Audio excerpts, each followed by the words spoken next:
शादी हॉल्स का बचा हुआ खाना, इससे काम होता था। इंतजामात का काम भी है, एम्बुलेंस का काम भी है। क्या क्या फैसिलिटीज प्रोवाइड कर रहे हैं आप? 1993 में हमारा आगाज हुआ। हमारे बानी अनवर नसीम चांदना थे। शादी हॉलों से बचा हुआ खाना जमा करते थे। जाहिर है इंसान को उस रिस्क का दर्द पहले भी था, आज भी है। करते करते इतना काम आगे बढ़ गया कि शादियां करवाने लग गए। 10,000 बच्चियों का साल भर में घर बसाने की कोशिश करते हैं। या तो हम उनको खाना देते हैं 300 अफराद का, या उनको फर्नीचर देते हैं, या फिर उनको जहेज का सामान देते हैं। लोग आपसे रब्ता करते हैं डोनेशन के लिए या आप रब्ता? कि हमारे ऑफिसेज मौजूद हैं, हम अपनी चीज़ों को पब्लिसाइज करते हैं। हम ना ज़मीन खोद के पैसे निकालते हैं और ना दरख्तों से पैसे तोड़ते हैं। आलमगीर वेलफेयर ट्रस्ट को 5 अरब रुपए की ज़रूरत है, यानी 500 करोड़ रुपए की।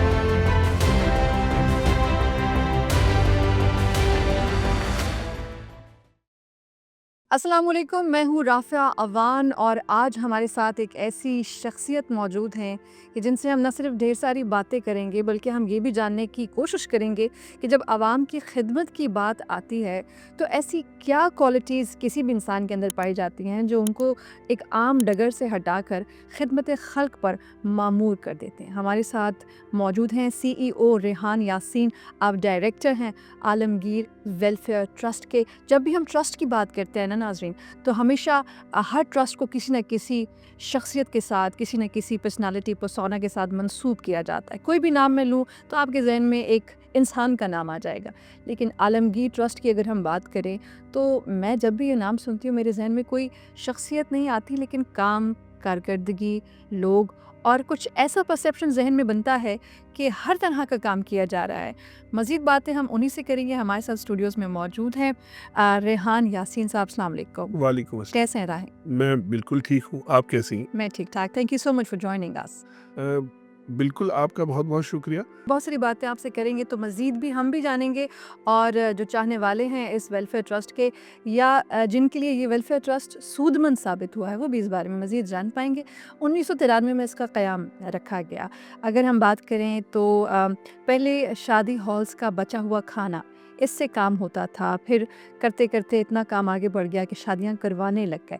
फिर इसकी कोई मेरे ख्याल से कोई हद रही ही नहीं, कोई तरतीब रही ही नहीं। खुराक का काम भी है और इसमें तालीम का काम भी है, शादी के इंतज़ामात का काम भी है, एम्बुलेंस का काम भी है।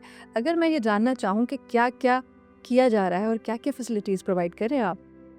जी, बहुत शुक्रिया। आपका सवाल है, लेकिन ये इसका जवाब बड़ा लंबा है। मैं कोशिश करूँगा कि समंदर को कूज़े में बंद कर दूँ। और जब आपने 93 की बात की है तो इसका मतलब है 33 साल तकरीबन हमें हो गए हैं, 93 से लेके मोर देन 3 2026 तक। डेकेड्स। जी, बिल्कुल। तो अगर हम 3 दहाइयों को किस तरह से मैं आपको बताऊँगा, तो कोशिश मेरी होगी कि जल्द से जल्द आपको बात कर लूँ। 93 में हमारा आगाज़ हुआ था। हमारे बानी अनवर नसीम चांदना थे और शादी हॉलों से बचा हुआ खाना जमा करते थे। और ज़ाहिर है इंसान को उस रिस्क का दर्द पहले भी था, आज भी है। लोग शादी हॉलों में प्लेटों में बहुत, आज भी यही कल्चर है कि हम निकाल लेते हैं और उसके बाद फिर बचा देते हैं।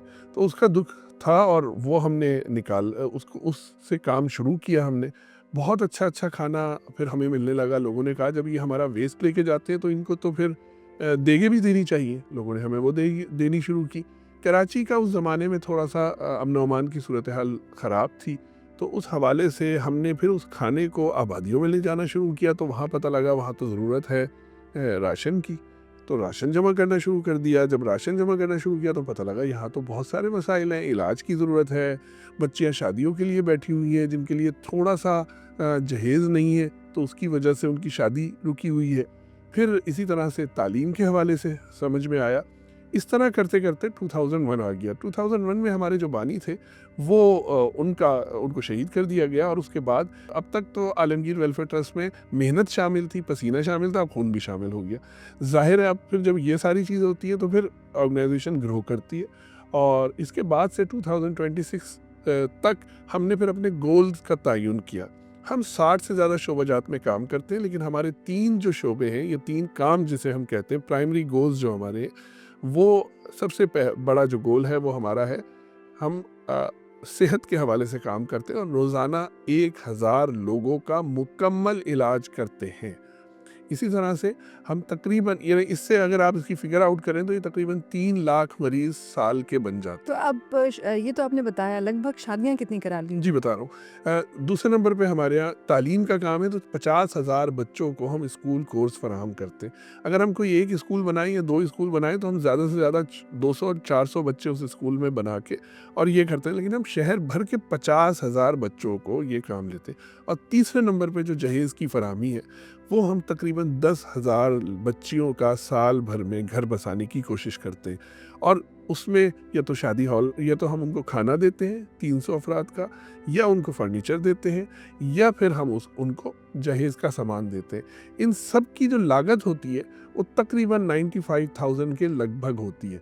ये 95,000 वो रुपए होते हैं जो हमारे यहाँ शादी जब होती है तो उसकी एक दावत की एक खाने का खर्चा जो होता है वो 95,000 से ज़्यादा होता है। और यहाँ उस 95,000 में उस एक गरीब बच्ची का घर बस जाता है।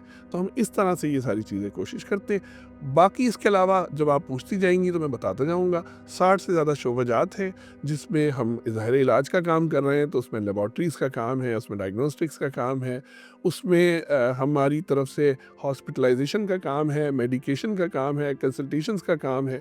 ये सारी चीज़ें हमारे साथ मौजूद हैं। तालीम के हवाले से अगर ले लें तो उसके अंदर हम टेक्निकल एजुकेशन के हवाले से बात कर रहे हैं, हम आर्टिफिशियल इंटेलिजेंस के हवाले से बात कर रहे हैं, हम आईटी के हवाले से बात करते हैं। पाकिस्तान के हर सूबे, हर शहर तक आपकी रसाई है, या ये तमाम मदद इमदाद कुछ मखसूस जगहों तक है? नहीं, हम कराची से लेके चित्राल तक आलमगीर वेलफेयर ट्रस्ट की सर्विसेज मौजूद हैं।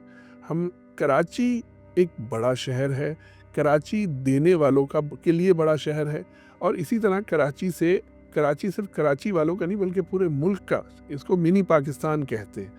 गो अब इसकी हालत बड़ी दगरगू है, लेकिन इस पर एक और पॉडकास्ट करना पड़ेगा इसकी हालत पर। कराची को हम जब बात करते हैं तो कराची मिनी पाकिस्तान है। यहाँ हर ज़बान के लोग मौजूद हैं, हर कास्ट के लोग मौजूद हैं, हर मसलक के लोग मौजूद हैं। तो आलमगीर वेलफेयर ट्रस्ट इन सब से को बालातर होके काम कर रहा होता है और जो ज़रूरतमंद है उसकी ज़रूरत पूरी करता है। यानी गिलगित बल्तिस्तान की वादियों में कोई शख्स जी, मैं अगर आलमगीर वेलफेयर ट्रस्ट से मदद मांगे तो आलमगीर की मदद वहाँ तक पहुँचेगी। जी, रमज़ान शुरू है, रमज़ान में हम दाखिल हैं, तो रमज़ान में इफ्तार जो है हमारी वो कराची से लेके और चित्राल तक तकरीबन 25 शहरों में हम इफ्तार का काम करा रहे हैं। तो वो सारा काम हो रहा होता है कराची। हाँ साहब, इतनी बड़ी इफ्तार ऐसे तो मैनेज नहीं होती होगी ना, डोनेशंस भी आते होंगे, तो डोनेशंस पर कुछ बात कीजिएगा। कौन से वो लोग हैं जो इस कार्य खैर में हिस्सा लेते हैं, आगे बढ़ते हैं, वो भी इस कॉज को समझते हैं? जी, हम पाकिस्तानी बहुत देने वाले लोग हैं। अपनी पर कैपिटा इनकम के हवाले से अगर देखा जाए तो पाकिस्तान में नहीं, दुनिया, पाकिस्तान जो है वो दुनिया में सबसे बड़ा मुल्क समझा जाता है। कि पाकिस्तान जो अपनी percentage wise per capita income से देता है, तो पाकिस्तान के लोग जो है उसमें सबसे बढ़कर उसमें हिस्सा जो है कराची वालों का है। कराची वाले देते हैं। और ज़ाहिर है मैं हमेशा अज़राए तफन्नुन भी आपसे ये बात कह रहा हूँ कि हम ना ज़मीन खोद के पैसे निकालते हैं और ना दरख्तों से पैसे तोड़ते हैं पत्तों की सूरत में। ये लोग हैं जो हमें देते हैं, और जो हमें देते हैं वो हम उसको खर्च कर रहे होते हैं, और जब वो खर्च हो रहा होता है तो लोग उसको देखते भी हैं, और जो देख रहे होते हैं वो देते भी हैं। तो ये एक पूरा साइकिल बना हुआ है जो ज़ाहिर है देने वाले देखते हैं, लेने वाले लेते हैं, और इस तरह उनकी विशेज़, उनकी विल पूरी हो रही होती है। तो जो लोग डोनेशंस दे रहे होते हैं वो किसी किस्म की कोई जांच पड़ताल या ऐसी कोई चीज़ आपसे चाहते हैं कि वो जानना चाहते हैं कि उनकी रकम कहाँ, कैसे, किस तरीके से इस्तेमाल की गई, कितने लोगों को फैसिलिटेट किया गया, वो मदद कहाँ तक पहुँची? जी, बिल्कुल, ये उनका हक है। ये ज़ाहिर है ये चीज़ें हम बताते हैं उनको। अगर कोई कॉर्पोरेट में हमें दे रहा होता है तो उनके ऑडिटर्स आते हैं हमारे पास, हम उनको ऑडिट कराते हैं ये सारी चीज़ें। लेकिन आम तौर पर इंडिविजुअल्स जो होते हैं वो हमारी साख पर सारी चीज़ें देख रहे होते हैं। हमारी साख अल्लाह के फजल करम से ऐसी है कि जिस पे अल्लाह ने अभी तक कोई ऐसी कोई दाग धब्बा नहीं है। तो हम आम से लोग हैं, हम अपने अपने काम करने वाले लोग हैं, और उसके अलावा इस काम को संभालते हैं तो अपने अमूमी काम तौर के पर अलावा। क्या होता है रेहान, लोग आपसे रब्ता करते हैं डोनेशन के लिए या आप रब्ता करते हैं? नहीं, हमारे ऑफिसेज मौजूद हैं। हम अपनी चीज़ों को पब्लिसाइज करते हैं, मीडिया के ज़रिए, ख़ासतौर पर जैसे अभी आपकी और मेरी बात हो रही है, तो ये पब्लिसाइज़ होगी, ये सारी बात जो है, तो ये पब्लिक तक पहुँचती है। जब लोगों तक पहुँचती है तो लोग उस पे, आलमगीर वेलफेयर ट्रस्ट पर यकीन रखते हैं। हम अपने आप को, जो एक टैग लाइन है हमारी, वो है काबिल एतमाद तरीन इदारा, बल्कि इसको अगर इसकी उर्दू सही कर लें तो ये है काबिल एतमाद इदारा। आपका काबिल एतमाद इदारा आलमगीर वेलफेयर ट्रस्ट काबिल इंटरनेशनल। काफ़ी है। जी। अच्छा, ये बात तो हमने कर ली रेहान कि लोग आपसे राब्ता भी करते हैं, डोनेशन भी देते हैं, वो इमदाद लोगों तक पहुंचती भी है। ये तो तस्वीर का एक रुख है। तस्वीर के दूसरे रुख की जानिब आते हैं। मान लीजिए कि एक आम शहरी है, वो कैसे राब्ता करेगा अगर उसने अपने बच्चे की शादी करानी है, या वो कोई खुराक की मदद आपसे चाहते हैं, या वो तालीम की मदद चाहते हैं आपसे, या किसी भी किस्म की कोई और इलाज की मदद चाहते हैं, तो राब्ता आपसे कायम करने का आपके ट्रस्ट से तरीका क्या है? देखिए, हम तक पहुंचना ज़रूरी होगा उसका, ठीक है? हमारा जो काम है वो सेंट्रलाइज्ड है, हमने डिसेंट्रलाइजेशन नहीं की हुई। जो काम जहाँ से होता है उसको वहाँ तक पहुँचना ज़रूरी होगा। मिसाल के तौर पर, जो मैंने आपको 3 काम गिनवाए हैं, तो हमारा मरकज़ी दफ्तर जो है वो आलमगीर मस्जिद, आलमगीर रोड, बहादुराबाद पे मौजूद है। मैं कह रहा हूँ उसको क्या पहुँचना होगा, रोज़ाना 1000 लोग जो आते हैं, उनके पीछे 5000 लोग इस आस में खड़े होते हैं कि शायद हमारी भी बारी आ जाए। तो 6000 लोग तो रोज़ाना आ रहे हैं ना। जब 6000 लोग रोज़ाना आ रहे हैं, तो ये समझ लीजिए कि तकरीबन 18 लाख लोग साल के हमारे पास आ रहे हैं। वो इट्स अ उसमें क्वाइट से बिग जी, फिगर। जी, उसमें से इलाज जो है वो खाली 3 लाख का हो पा रहा है। ज़ाहिर है फंड्स की शॉर्टेज है, वक़्त की शॉर्टेज है, वसाइल की शॉर्टेज है, मसाइल ज़्यादा हैं। तो इस हवाले से वो लोग तो हम तक पहुँच जाते हैं, जो मैंने आपको बताया। इसी तरह से हम बात करें एजुकेशन के हवाले से, तो जब हम एजुकेशन ईयर को अनाउंस करते हैं, जैसे अभी मार्च के बाद, यानी ईद के फ़ौरन बाद से हम स्कूल कोर्सेज़ के हवाले से काम शुरू कर देंगे और 50,000 बच्चों को स्कूल कोर्स फराहम करेंगे।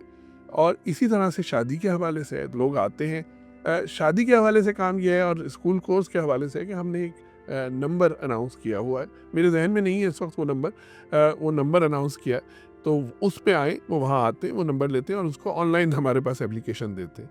और ज़ाहिर है, अगर हमने कोई नंबर दिया है तो उस पे 1 लाख एप्लीकेशन आ जाएंगी, तो हम उसमें से सबको नहीं कर सकते, जी। लेकिन उसमें से जो हमारे पास, कोई उसकी मेरिट बनानी जी, पड़ती है, उसका कोई मेरिट उसकी जो होता है तरकीब उस बना। पे हम अच्छा, मैं ये भी जानना चाहूँगी आपसे कि जब हम बात करते हैं ना इलाज की, तो वेरी क्विकली, क्योंकि इसके बाद मुझे आपसे शादी हॉल्स के ऊपर और शादी के ऊपर एक सवाल करना है।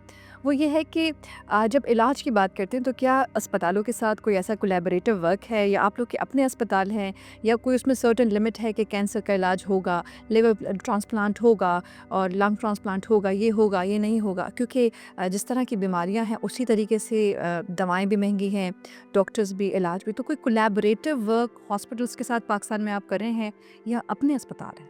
देखिए, आलमगीर वेलफेयर ट्रस्ट में 1000 मरीज रोज़ाना आ रहे हैं, और हमने कहीं नहीं लिखा हुआ कि सिर्फ हम कैंसर का इलाज करते हैं, या हम सिर्फ आई का इलाज कर रहे हैं, या सिर्फ हम किसी की टांग टूटी हुई होगी तो सिर्फ हड्डी का इलाज करेंगे। हम तो जनरल स्टोर लेके बैठे हुए हैं, जिसमें आदमी हर चीज़ मांगेगा तो हमें हर चीज़ रखनी भी है। ठीक है, मैं बता दूं होता किस तरह से। कोई भी शख्स हमारे पास आता है तो उसको बिला रंगो नस्ल उसका काम होता है, उसके पास CNIC होना ज़रूरी है, वही हमारा रजिस्ट्रेशन नंबर होता है। हम CNIC के थ्रू उसको रजिस्टर्ड करते हैं, और उसके बाद अब उसकी ज़रूरियात जो होती है, फ़र्स्ट ऑफ ऑल वो डॉक्टर को दिखाता है, और डॉक्टर जो हमारे पास एट अ टाइम वहाँ पर 15 डॉक्टर्स अवेलेबल होते हैं, हर तरह के स्पेशलिस्ट मौजूद होते हैं। उसके बाद उसकी जो ज़रूरियात होती हैं, या तो उसको फर्दर कंसल्टेशन की ज़रूरत होती है, यानी किसी और बड़े डॉक्टर की तरफ उसको रेफ़र किया जाता है, या फिर उसको इन्वेस्टिगेशंस की ज़रूरत होती है, like lab, MRI, CT scan, x-ray. ये छोटी एक्सरे तो छोटी चीज़ है, अल्ट्रासाउंड और दीगर पैट स्कैन, या दीगर जो भी चीज़ें होती हैं, ये उसको किया जाता है। या फिर उसको ज़रूरत होती है हॉस्पिटलाइजेशन की, तो शहर के 35 हॉस्पिटल्स हमारे पैनल पर होते हैं, ओके। जो उसके घर से नज़दीक है। मिसाल के तौर पर, हम उसको ऐसी जगह पर, मैंने कोरंगी में वो रहता है, और हम उसको औरंगी टाउन के किसी हॉस्पिटल में करा दें दाखिल, तो उस बेचारे का आना जाने में ही 10, 15, 20 हज़ार रुपये खर्च हो जाएंगे। तो इसलिए बेहतर यह है उसको उसके घर से नज़दीक इलाज फराहम किया जाए। अलबत्ता ये है कि अगर वो इलाज उसके यहाँ नहीं होता, जैसे मिसाल के तौर पर आगा खान हॉस्पिटल सेंट्रलाइज्ड है, तो जिसको भी आना होता है आगा खान आना होता है, खान ने अपनी सर्विसेज इतनी ज़्यादा डिसेंट्रलाइज नहीं की हुई। चंद चीज़ें हैं उनकी जो उन्होंने डिसेंट्रलाइज की हुई, लैब है या दीगर चीज़ें, लेकिन इसी तरह से हमारी जो स्पेशलाइज्ड चीज़ें हैं उसके लिए ज़ाहिर है पेशेंट को फिर चाहे पूरा शहर क्रॉस करके भी आना पड़े तो वो आता है। और सबसे बड़ी चीज़ें होती है मेडिकेशन, जो उसको 7 दिन, 14 दिन, 21 दिन या 28 दिन की मेडिकेशन जो है फराहम की जाती है। आपको पता है इस वक्त पेनाडोल का एक पत्ता भी जो हम आम तौर पर गोली खाते हैं वो भी अब तकरीबन 60 रुपए का हो गया है। तो आप समझ सकती हैं कि अगर हम उसको 1 हफ्ते की मेडिसिन दे रहे हैं तो उस 1 हफ्ते की मेडिसिन की कॉस्ट कितनी होगी? 5 से 10 हज़ार रुपए। ओहो, फिर आप इसको मल्टीप्लाई करते चली जाएंगे। अगर हम 21 दिन की दे रहे हैं तो उसको मल्टीप्लाई बाय 3 कर दें, अगर हम 28 दिन की दे रहे हैं तो मल्टीप्लाई बाय 4 कर दें। तो इस तरह से एक एक पेशेंट पे खर्च हो रहा होता है, और ये सारा कुछ जो शाखसाना है वो ज़ाहिर महंगाई का शाखसाना है। जी हाँ, ऐसे ये महँगाई की वजह से हमारी जो चॉइसेस, कल तक हम 4 फ़ैसले कर सकते थे, आज हम 1 फ़ैसला करके वो भी ज़रा बैक एंड पे रह के ज़रा कैलकुलेशंस के साथ करते हैं। जहाँ आप महँगाई की बात कर रहे हैं और आवाम को सर्विस प्रोवाइड करने की बात कर रहे हैं, वहाँ पर यकीनन आलमगीर ट्रस्ट के ऊपर कुछ अखराजात भी होंगे, जैसे कि आपके एम्प्लॉइज़ हो गए, जैसे कि फर्नीचर फिक्सचर हो गया या बाकी मिसलेनियस एक्सपेंसेस हो गए। यहाँ पर एक बहुत बड़ा खर्च आजकल, क्योंकि मैं और आप 2026 में सांस ले रहे हैं, तो यहाँ पर हम इस बात को अवॉइड कर ही नहीं सकते कि मैंने आपसे या आपने आवाम तक बात पहुंचानी है तो उसका सोर्स ऑफ मीडिया क्या होगा। या तो हम सोशल मीडिया के तहत अपनी बात पहुंचाएंगे, या हम रेडियो शो कर रहे होंगे, या फिर टेलीविजन पर मॉर्निंग शो कर रहे होंगे, या अब पॉडकास्ट का ट्रेंड बहुत ज़्यादा आ गया है। तो जब हम इस मैकेनिज्म की बात करते हैं कि that you are going to reach out to the general audience, कि आप क्या सर्विस प्रोवाइड कर रहे हैं, उसकी जो मार्केटिंग है, मैंने ओवरऑल एक मेरा ऑब्जर्वेशन है इसके ऊपर, आप correct me if I am wrong, कि बाकी तमाम फलाही इदारे बहुत ज़्यादा ज़ोर और शोर से मार्केटिंग के ऊपर भी खर्च कर रहे होते हैं, और उनकी छोटी छोटी चीज़ों के ऊपर बड़ी ज़बरदस्त वीडियोज़ भी आ रही होती हैं। तो क्या Alamgir trust is either not interested on the marketing things, या फिर आपको लगता है कि it's a waste of money, या आप लोग करते हैं, हमारी नॉलेज भी ज़्यादा नहीं है? जी, देखिए, जो दिखता है वो बिकता है। Shopping technique. जी, सबसे बड़ी बात तो ये है ना, हम जितना भी काम करते रहें, बेशक अल्लाह ताला का ये फरमान है कि आप एक हाथ से नेकी करो तो दूसरे दूसरे हाथ को हाथ पता ना खबर भी ना हो। ये इंडिविजुअल के लिए है, इनफरादियत के लिए, कि अगर आपके पास अपने पैसे हैं और आप किसी को देना चाहती हैं तो आप फिर ऐसा ना करें कि उसको शो ऑफ करें। मगर इज्तमाहियत में यह है कि नज़र आए ताकि जी, दूसरे लोग। इसलिए कि एक तो ये कि आप तक ये बात पहुंचनी चाहिए, आपने मुझे पैसा दिया है तो लिहाजा आप तक किस तरह से पहुंचेगा, जाहिर है वो मीडिया के ज़रिए पहुंचेगा। और अब जाहिर है मीडिया का एक सैलाब है, उस सैलाब में हर आदमी हर चीज़ नहीं देख पाता। तो जिस तरह से हम भी शहर में रह रहे हैं, हम भी इस जगह के वासी हैं, ये ज़रूर है कि हमारी लिमिटेशंस हैं, इखलाकी लिमिटेशंस हैं, शरई लिमिटेशंस हैं, कानूनी लिमिटेशंस हैं। ये तमाम की तमाम वो हैं कि जो हम ये नहीं कर सकते कि हम काम तो करें 10 रुपए का और उसको दिखाएं 90 रुपए से। हमारे यहाँ उल्टी बात होती है कि अगर हम काम कर रहे हैं 95 का तो उसको दिखाते हैं 5 रुपए से। तो लिहाजा इस तरह से हम ये सारी चीज़ें कर रहे होते हैं।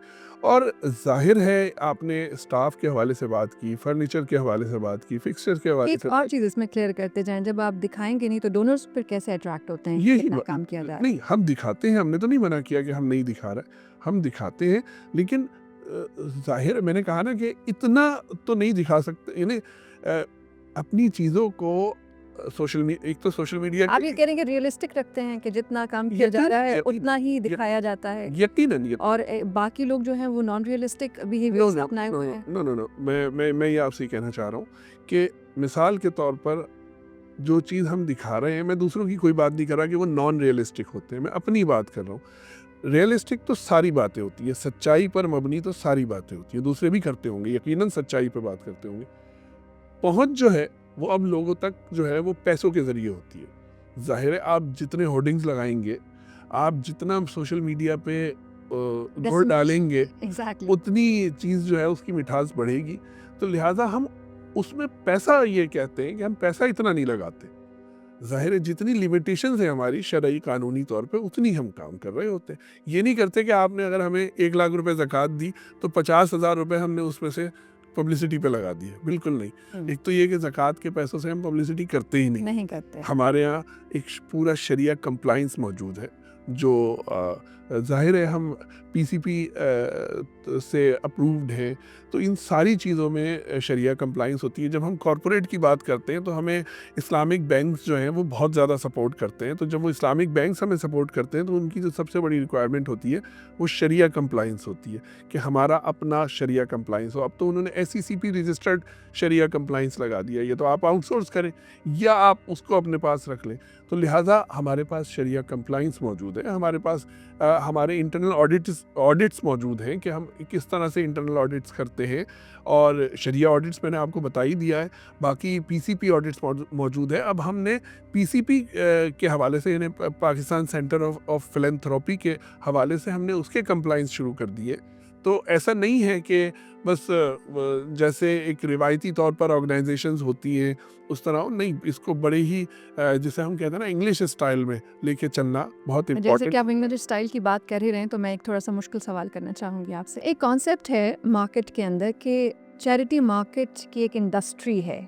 एक आम आदमी को ऐसा लगता है देखने में कि चैरिटी पूरी एक मार्केट है, या इसका एक मैकेनिज्म है, या it's also a source of income. आप इत्तेफाक करते हैं इस बात? मैकेनिज्म तक तो इत्तेफाक करता हूँ।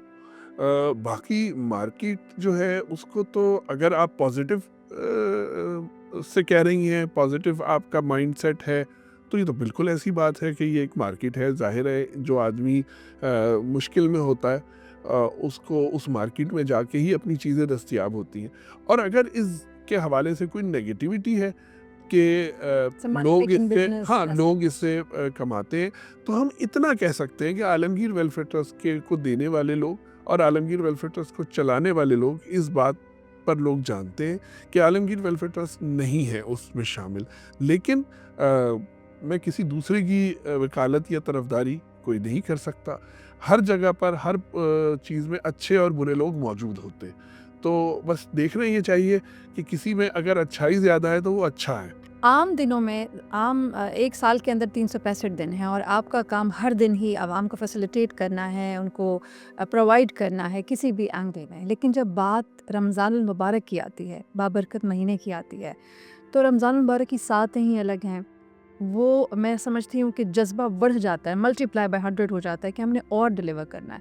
तो अगर मैं एक वेरी क्विकली एक परसेंटेज अगर आपसे जानना चाहूँ कि पूरे साल में जितनी आप सर्विस प्रोवाइड कर रहे हैं for hunger, for poor, for charity, for education, और उसको अगर हम रमज़ान का पोर्शन देखें तो क्या वो डोनेशन भी बढ़ जाते हैं और वो मुस्तहिकीन भी बढ़ जाते हैं पूरे साल? देखिए, मैं एक पैगाम ज़रूर देना चाहता हूँ इस आपके सवाल के साथ। मेरे जहन में ये आया, एक तो लोग जो है रमज़ान को खाने का महीना समझते हैं। जो अमीर आदमी है वो समझता है कि इफ्तार और शहर में खाना होगा। आप मेगा स्टोर्स पे चले जाइए, हर आदमी जो है ना वो चीज़ें ख़रीद रहा है कि जी सहरी में ये खाना है और इफ्तार में ये खाना है। बेचारा गरीब आदमी जो वैसे ही भूखा है, वो इसको राशन जमा करने का महीना समझता है कि जी जगह जगह से राशन जमा करना है। मैं एक जनरल पैगाम ये दे रहा हूँ कि देखें, ये जो रमज़ान है ये दीन से जुड़ा हुआ है हमारे, और दीन हमारा हमें ये कहता है कि ये रमज़ान जो है ये तो दरअसल तक़वे का महीना है। कुरान ने कहा है लाल्लकुम तत्तकून, ताकि तुम परहेज़गार बन जाओ। तो लिहाजा कि इस महीने में तो इबादत का महीना है, और इबादत सबसे ज़्यादा जब होती है जब आदमी का पेट खाली हो। जब उसका पेट भरा हुआ होगा तो उसको तो नींद आएगी सबसे पहले।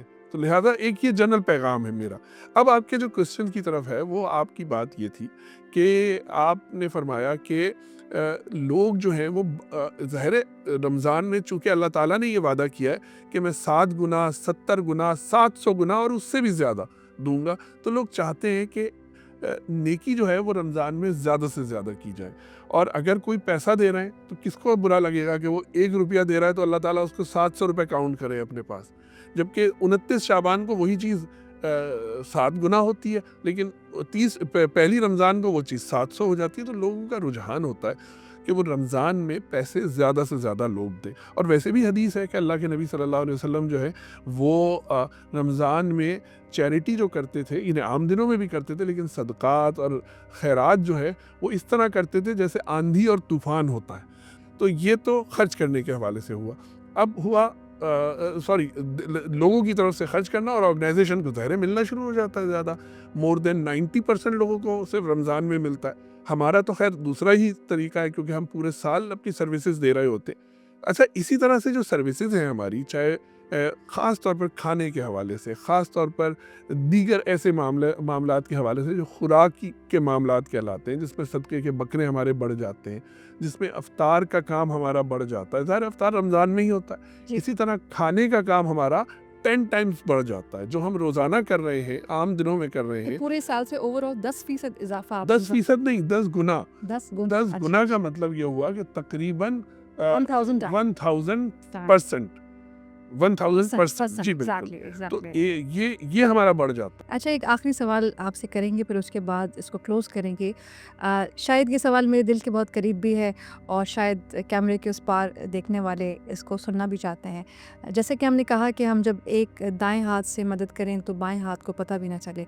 हमने ये महसूस किया है कि अब जिस दौर में हम जिंदा हैं और सांस ले रहे हैं, बहुत ज़्यादा इसकी पब्लिकेशन होती है कि मुस्तहिकीन की वीडियोस बनाई जा रही होती हैं, लोग रो रहे होते हैं।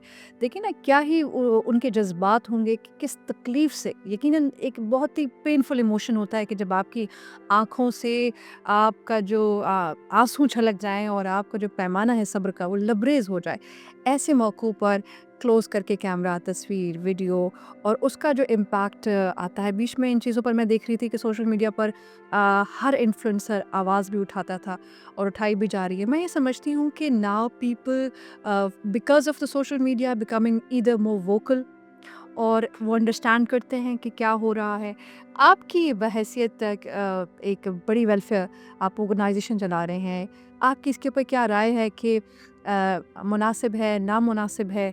इस तरह से वो मुस्तहिकीन हैं जो आपके पास मदद के लिए आ रहे हैं, उनकी तहकीर होती है? एक लफ्ज़ में तो ये है कि ये बिल्कुल नामुनासिब है, ठीक है? और दूसरी बात ये है कि आप ये बताइए कि आपने आलमगीर वेलफेयर ट्रस्ट के मुतालिक कभी ऐसा देखा या सुना? हमें तो हमारे यहाँ आने वाले लोग, हमसे मिलने वाले लोग, आप, हम सब यही कहते हैं कि जी आलमगीर के मुतालिक हमने तो बहुत कम सुना है। हमें तो नहीं मालूम कि आलमगीर नज़र क्यों नहीं आता। जैसे फ़लानी एनजीओ नज़र आ रही है, जैसे फ़लानी लोग जो हैं वो लाइनें लगा के चीज़ें दे रहे हैं, जैसे फ़लाना आदमी ये काम कर रहा है। आपने आलमगीर का कोई दस्तरखान बाज़ार में देखा? हम 15,000 लोगों को रोज़ाना अल्हम्दुलिल्लाह अल्लाह के फ़ज़ल से खाना खिला रहे हैं। अल्लाह खाना खिलाता है, हम तो खाली प्रोवाइडर हैं, सपोर्टर हैं उसके। हम कर रहे हैं, आपने कहीं देखा हमें? तो लिहाज़ा अच्छा, जो देखने वाले हैं वो देख रहे हैं, तो लिहाज़ा हम अपने मुतालिक बात करेंगे। ठीक मैं ये नहीं कह सकता, देखिए फिर आप ये सवाल करके फिर आप ये कहेंगी कि आप लोग जो है ना दूसरों को बुरा कहते हैं। ना, हम अपनी बात कर रहे हैं कि क्या आपने हमें देखा? नहीं।